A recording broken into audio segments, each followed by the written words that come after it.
Nuestro Señor Jesucristo nos dejó dos mandamientos u ordenanzas. Uno, que bautizáramos a aquellas personas que son nuevos creyentes. Y la otra es que nosotros nos reunamos a tomar la cena del Señor, a comer del pan, a tomar de la copa en memoria de Jesús. Le damos la bienvenida a Prediquemos, un podcast sobre la predicación, el liderazgo y la teología pastoral. Con ustedes, el Dr. Pablo A. Jiménez.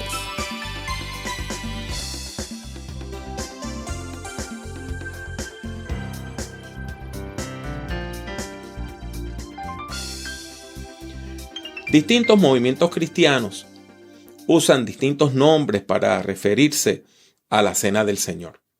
Algunos le llaman la comunión, otros la Santa Comunión, otros la Santísima Comunión o la Eucaristía. Esta palabra, Eucaristía, viene del griego, donde Eucharistos quiere decir gracias. Y Eucharistos en la Biblia, esa palabra quiere decir dar gracias. Por lo tanto, cuando Jesús parte el pan, y el texto dice, y habiendo dado gracias, usted tiene esa palabra de donde viene la palabra española Eucaristía en el Nuevo Testamento. Y por eso algunas tradiciones le llaman así. Quizá usted nunca había escuchado esto de cena del Señor, pero está en el Nuevo Testamento, donde se habla de la cena del Señor, en griego, kuriakon deipnon. La cena del jefe también se puede traducir. La mayor parte de las congregaciones protestantes celebran la cena del Señor. Lo que pasa es que no lo hacen con la misma regularidad. Las tradiciones más antiguas de la iglesia cristiana y algunos movimientos modernos como los discípulos de Cristo celebran la cena del Señor todos los domingos. Otras tradiciones celebran la cena del Señor una vez al mes y aún otras una vez cada 2, 3 o 6 meses. Pero de todos modos, la cena del Señor viene a ser un acto importante. ¿Por qué? Porque del mismo modo que por medio del bautismo entramos en una relación de pacto con Dios, por medio de la cena vamos a renovar ese pacto con Dios. Aunque la cena del Señor fue instituida en el Nuevo Testamento, encontramos que tiene algún trasfondo en el Antiguo Testamento y relación con ideas que aparecen en el Antiguo Testamento. Por ejemplo, en 1 Corintios 5, al igual que en 1 Pedro 1:19 y en Juan 1 del 29 al 36, se nos habla de que Cristo es nuestra Pascua, que es el Cordero de la Pascua. Este concepto proviene del Antiguo Testamento, donde el pueblo de Israel recibe la institución de la Pascua, o sea, recibe una orden de parte de Dios de llevar a cabo una fiesta que se va a llamar la fiesta de la Pascua. Eso se encuentra en el capítulo 12 del libro del Éxodo. Y de este modo, el sacrificio de Jesús se compara con el sacrificio del Cordero Pascual. Si usted recuerda, ese Cordero había que sacrificarlo, su sangre, ponerla en el dintel o marco de las puertas, y entonces era que la gente podía cocinar el cordero y comerlo. Por lo tanto, así como el cordero de la cena de la Pascua está ahí para celebrar un evento por medio del cual Dios perdona los pecados del pueblo y los salva, pues Cristo Jesús viene a ser ese cordero pascual por medio del cual usted y yo podemos alcanzar salvación. En el Nuevo Testamento también se nos habla de que la cena del Señor se puede entender como una fiesta de amor fraternal o un ágape. Eso de un ágape es sencillamente una fiesta donde la gente traían alimentos y podían compartirlos juntos en una misma mesa. Cosa que era muy extraño en el mundo antiguo, porque en el mundo antiguo las sociedades estaban muy divididas por clases sociales. O sea, eso se llama una estratificación social. Pues que usted encuentra que en el mundo antiguo los dueños de esclavos no se sentaban a comer con los esclavos. Y las personas de mucho dinero no se sentaban a comer con personas pobres. Y las personas que tenían propiedades no se podían sentar a comer con alguien que no tenía nada. Pero en la iglesia eso es lo que pasa. Una comunidad de mesa donde todo el mundo participa a la misma vez y se dice entonces esto. ¿Por qué? Porque quiere decir que la gente está en el mismo plano, que la gente es igual. En 1 Corintios 11, del 17 al 22, tenemos una referencia a esta práctica. Aquí se sugiere que la Cena del Señor debe ser un evento social, donde haya respeto y simpatía entre iguales. Aunque la sociedad no los veía como iguales, la fe los ve como personas que son iguales.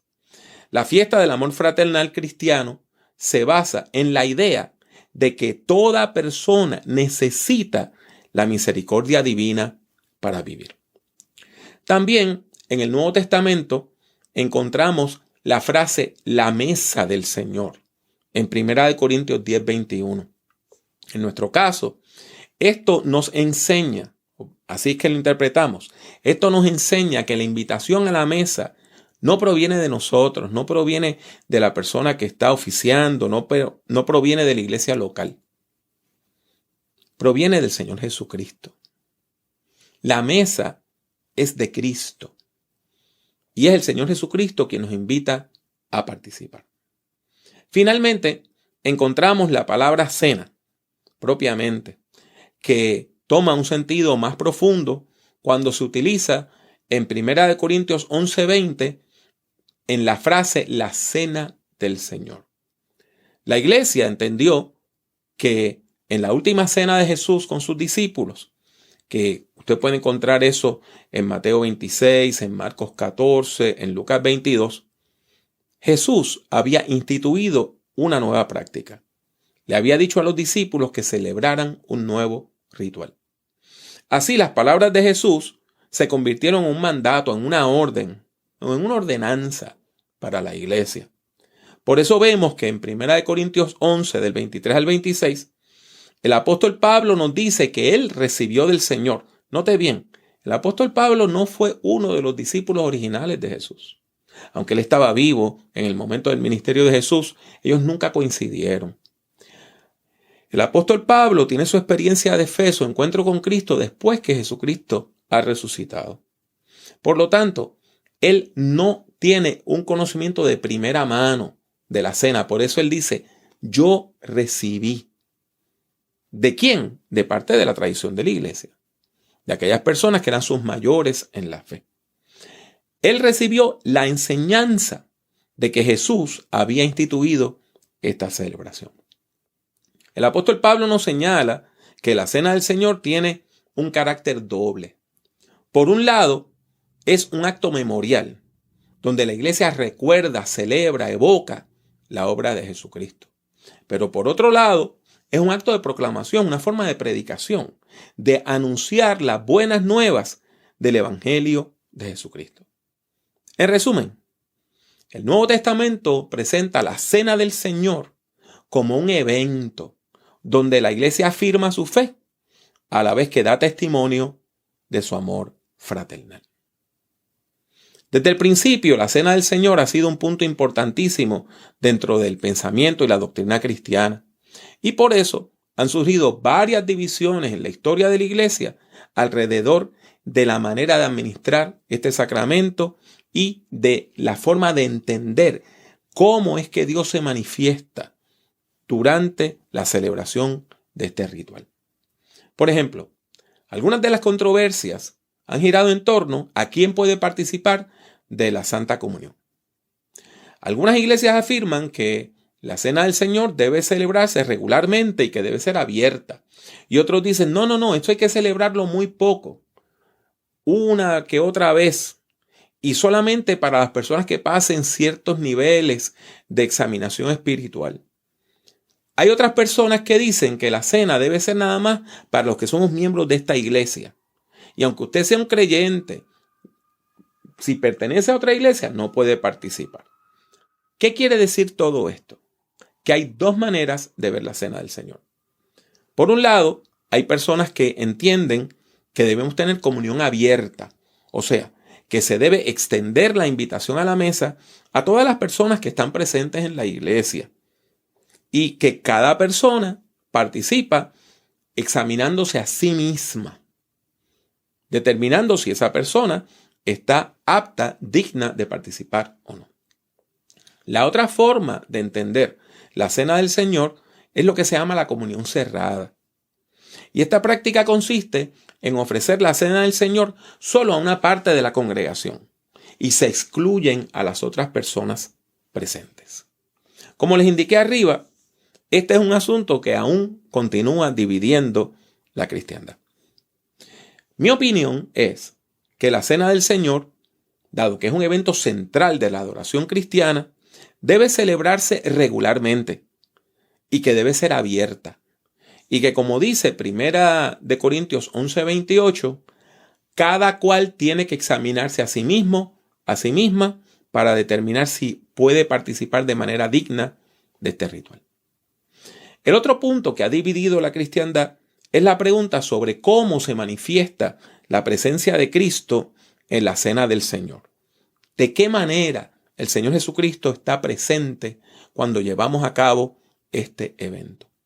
Y hay 4 posiciones básicas en torno a la celebración de la cena del Señor. Una es que el pan y el vino, aunque parecen pan y vino, en su forma, en su esencia, se convierten en la carne y la sangre de Jesús. Esa posición se conoce como la transubstanciación y es característica de los movimientos cristianos más antiguos. Por ejemplo, la Iglesia Católica Romana y las iglesias ortodoxas griega y rusa.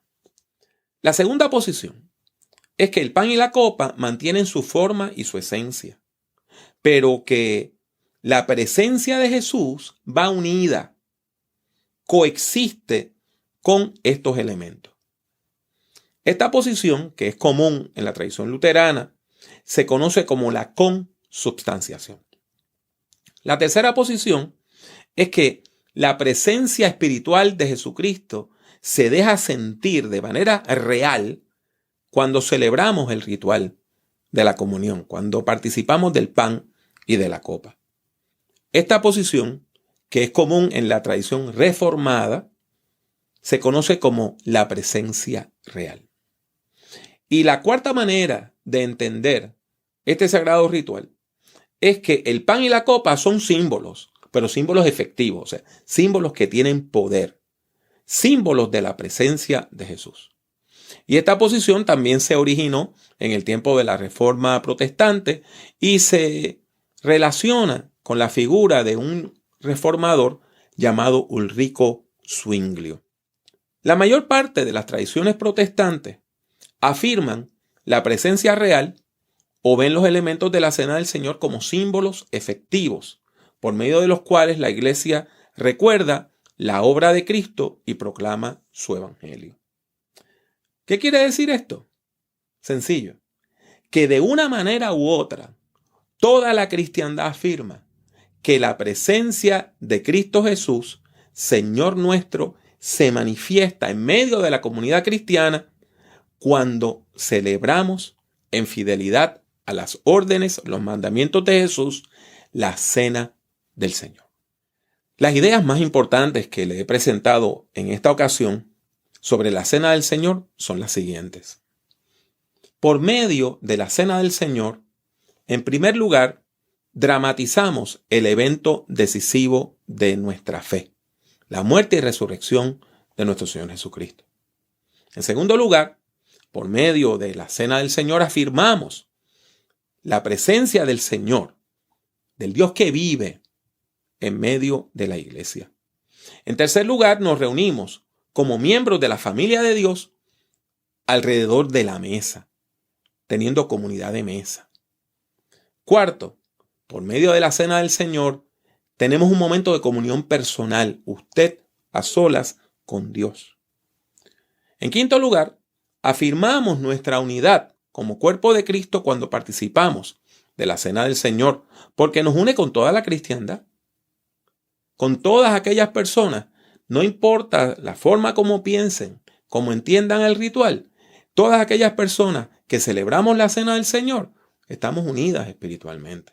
Sexto, por medio de la cena del Señor, proclamamos la victoria final de Jesucristo, quien es el Señor de la vida y quien triunfa sobre las fuerzas de la muerte. Y finalmente, el punto más importante para comprender la cena del Señor es la teología del pacto con Dios.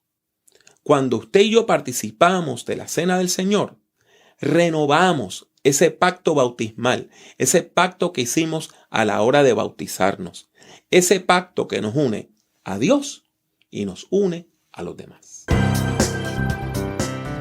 Gracias por escuchar nuestro podcast.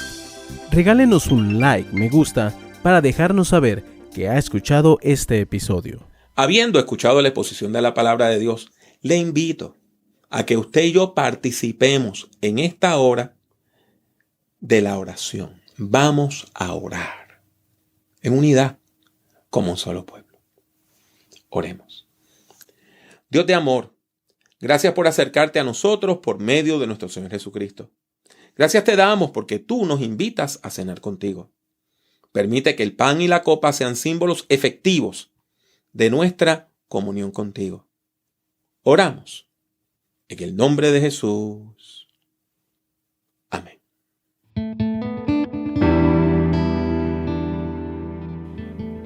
Gracias por escuchar Prediquemos. Puede encontrar otros escritos, audios y videos del Dr. Jiménez en su página personal www.drpablojimenez.com. Siga al Dr. Jiménez en Twitter, Instagram y YouTube. Sintonice Prediquemos y comparta nuestros enlaces con sus amistades. Que Dios le bendiga mucho y que Dios le bendiga siempre.